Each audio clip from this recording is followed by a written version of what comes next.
Hi dear, this is Bholenath Tamrakar and I welcome you all in the classes of Easy Pharmacology. मेरा आज का topic है classification of anti cancer drug. पिछले video में cancer को discuss करने के लिए मैंने क्रैब का सिंबल यूज किया था जो कैंसर के स्ट्रॉन्ग होल्ड को बताता है हमारी बॉडी में। एंटी कैंसर ड्रग पढ़ने के लिए जब आप बुक ओपन करते हो तो आपको ऐसा एक पेज मिलता है। इसमें इतना सारा ड्रग है जो स्क्रीन में नहीं आ रहा था, फिर उसे पढ़ना और याद करना इतना आसान काम नहीं है। इसीलिए हमने स्टूडेंट ओपिनियन डिमांड किया था और एक स्टूडेंट नाम है ज्योति पांडे कोरबा से, ये बी फॉर्म फर्स्ट ईयर की स्टूडेंट है। इसने बहुत अच्छा ट्रिक शेयर किया हमारे साथ में, so I want to welcome her in easy pharmacology. Please Jyoti, share your views. Hey guys, this is Jyoti Pandey and today I'm going to share some tips regarding to your study which can make more effective. Tip number 1, check your syllabus. Syllabus check करने से आपके contents clear रहेंगे, आपके topics clear रहेंगे कि आज आप कौन सा topic पढ़ने जा रहे हैं. Tip number 2, use new words and new sentences. इसको आपको अपने आंसर को मोर इफेक्टिव वे में प्रेजेंट करने में हेल्प मिलेगी. Tip number 3, right and rewrite. जो भी टॉपिक आप याद करते हैं उसको आप लिखिए. उसको लिखने से आपके लैंग्वेज में इंक्रीमेंट होगा, आपका माइंड शार्प होगा और तीसरी बात आपकी स्पेलिंग मिस्टेक होने के चांसेस बहुत कम रहेंगे. Tip number 4 and the last and very important कि क्वेश्चन सॉल्व कीजिए. Solve all the questions regarding to your exercise and the previous year questions. उसको आपको आंसर इफेक्टिव बनाने में बहुत हेल्प मिलेगी कि आंसर में कौन से टॉपिक ऐड करना है, उसको कैसे लिखना है, उसको रीअरेंज करने में आपको बहुत ही हेल्प मिलेगा. Thank you for listening me. Thanks for such tricky method Jyoti which you use in your study and sure it will helpful for the students. अगर आप भी ज्योति की तरह पार्टिसिपेट करना चाहते हैं इजी फार्माकोलॉजी में तो अपना 1 मिनट का वीडियो बनाइए और हमें भेज दीजिए. ज्योति ने 4 मेन पॉइंट्स कवर किए हैं. पहला है चेक योर सिलेबस. जब हमने सिलेबस चेक किया तो पता चला सिलेबस में लिखा है कीमोथेरेपी ऑफ मेलिग्नेंसी. आपका सिलेबस किसी एक स्पेसिफिक ड्रग को सिंबॉलिफाई नहीं करता और अगर आपका सिलेबस सिंबॉलिफाई नहीं करता तो आपको ईच कॉर्नर का हर एक ड्रग रिमेंबर रखना जरूरी नहीं है. दूसरा था new words and new sentence. New words and new sentence बहुत अच्छा सजेशन है बट क्लासिफिकेशन में नए वर्ड यूज नहीं किए जाते. But right and re right ये जो सजेशन है वो बहुत अच्छा है. अगर इस क्लासिफिकेशन को बार बार लिखा जाए तो आपको पता चलेगा यहाँ पर 6 मेजर क्लासेस हैं. 6 मेजर क्लास को पहले सीरियल कर दिया और उसके बाद जब मैं कैंसर को देख रहा था तो कैंसर में भी 6 लेटर अलग अलग यूज होते हैं. इस 6 लेटर में अगर मैं इस सी को ए से रिप्लेस कर दूं तो ये बनता है A for alkylating agent, A for antimetabolite, N for natural product. Again इस सी को ए से रिप्लेस कीजिए और आपको मिलेगा ए फॉर एंटीबायोटिक. ई से एंडोक्राइन सिस्टम भी होता है तो एंडोक्राइन सिस्टम में जो ड्रग आएगा वो हार्मोनल ड्रग होगा. आर फॉर राउंड अबाउट, तो राउंड अबाउट से मिला मुझे मिसलेनियस ड्रग. इस तरीके से आपके 6 मेजर क्लास पहले ही राउंड में कवर अप हो जाते हैं. अब चलते हैं सब क्लास की तरफ जहां पर ईच मेजर क्लास के अंदर कुछ सब क्लास अवेलेबल हैं. आप उसे रेड से हाईलाइट कर दीजिए. जब आप रेड से हाईलाइट करेंगे तो आपको मेजर क्लास इजीली आइडेंटिफाई हो जाएगा.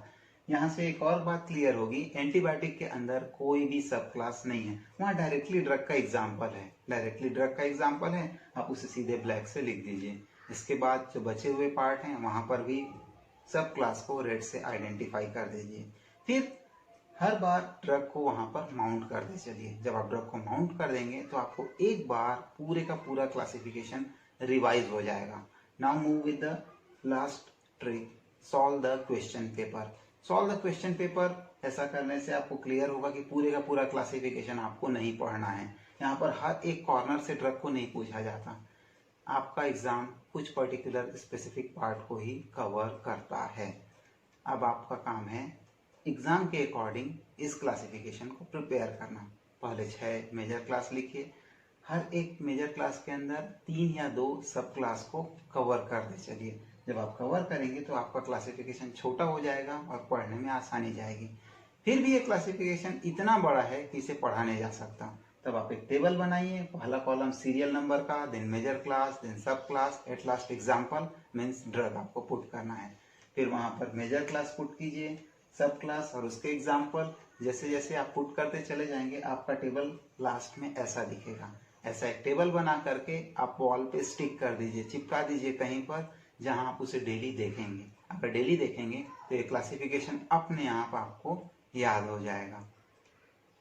अगर आप कॉम्पिटिटिव की तैयारी करते हैं तो आपको पूरा का पूरा पार्ट कवर करना पड़ता है। इन सच केस बड़ा पेपर लगेगा और ये क्लासिफिकेशन कुछ ऐसा दिखेगा। एंटी कैंसर में इतने सारे ड्रग क्यों आए, ये एक तरीके का मिस्ट्री है और ये मिस्ट्री इस खिलौने में भी है। ये खिलौना आपने बचपन में खेला होगा। इसे थ्रेड से पहले प्रॉपरली वाइंड करते हैं। अगर आपने इस वाइंडिंग को प्रॉपरली ओपन किया तो ये मिस्ट्री सुलझ जाएगी और ये चलने लगेगा।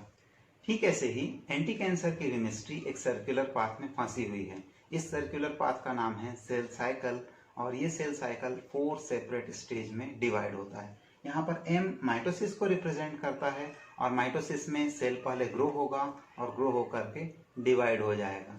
दूसरा पार्ट है सिंथेसिस फेज, जहाँ पर हमारे जेनेटिक मटेरियल जिसे कहते हैं डीएनए, जो पॉलीमर है न्यूक्लियोटाइड का, सिंथेसाइज होता है। डीएनए सिंथेसिस को एक और नाम भी दे सकते हैं पॉलीमराइजेशन, क्योंकि यहाँ पर न्यूक्लियोटाइड पॉलीमराइज होगा और डीएनए बनाएगा।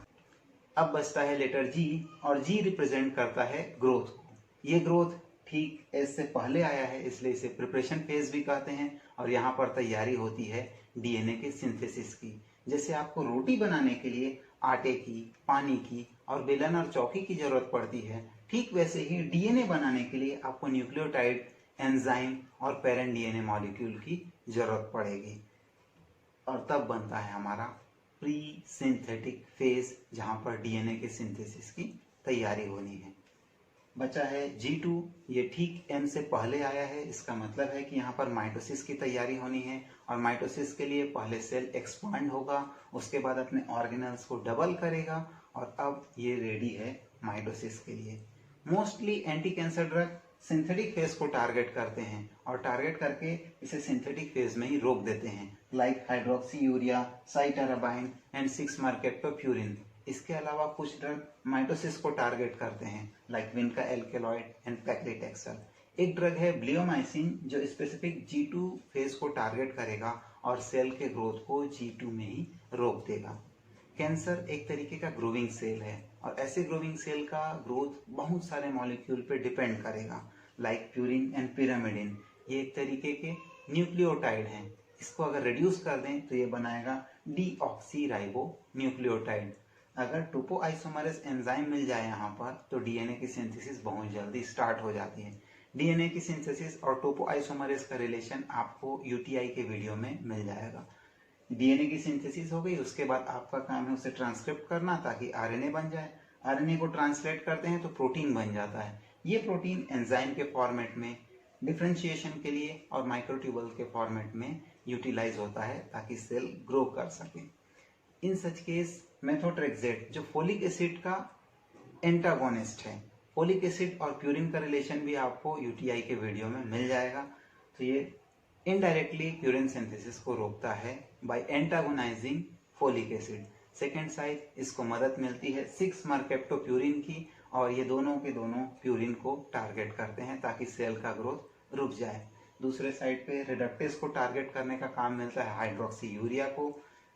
इसके अलावा डीऑक्सीराइबोन्यूक्लियोटाइड 5-fluorouracil के थ्रू टारगेट होगा और सेल के ग्रोथ को रोकने की कोशिश करेगा। टोपोआइसोमरेज बेसिक टारगेट है एंटीबायोटिक ड्रग का। सिमिलरली एल्काइलेटिंग एजेंट डीएनए को टारगेट करेंगे। ये जो प्रोसेस है ट्रांसलेशन का, जहां पर प्रोटीन बनेगा, उसे एक एंजाइम L-asparginase टारगेट करने की कोशिश करता है। एंजाइम टारगेट होता है प्रोटीन टायरोसिन काइनेस इनहिबिटर के थ्रू। सेकेंड साइड पे बचता है हमारा माइक्रोट्यूबल जो विनका एल्केलॉइड का प्राइमरी टारगेट है। अब बच जाता है डिफरेंशिएशन का प्रोसेस। इसे इंड्यूसर कैटेगरी के ड्रग टारगेट करते हैं। इंड्यूसर वर्ड हमेशा हमारे लिए मिस्टीरियस रहा है। इंड्यूसर का मतलब बढ़ाना नहीं होता। बायोलॉजिकल सिस्टम में इंड्यूसर मीन्स समवन विच रेगुलेट। तो अगर ये डिफरेंशिएशन को रेगुलेट कर देता है तो कैंसर के ग्रोथ को रोक सकता है। इतने सारे पार्ट हैं, इतना सारा स्टेप है और अलग अलग पार्ट पर एंटी कैंसर ड्रग वर्क करते हैं। यही रीजन है कि आपको एंटी कैंसर का बहुत बड़ा क्लासिफिकेशन बुक में मिलता है। एट लास्ट मैं अपना थैंक्स पे करना चाहूँगा डॉक्टर विजेंद्र सूर्यवंशी सर और डॉक्टर पोखराज शर्मा सर को, जिनकी मदद से ये वीडियो तैयार हो पाया। इसके अलावा अगर आप भी पार्टिसिपेट करना चाहते हैं इजी फार्माकोलॉजी में तो अपना 1 मिनट का वीडियो बनाइए और हमें भेज दीजिए और आप इजी फार्माकोलॉजी के पार्ट बन सकते हैं। I am also thankful to Om Gifties to sponsor this video. And thanks for watching us. Please like, share and subscribe it for more videos. Thank you.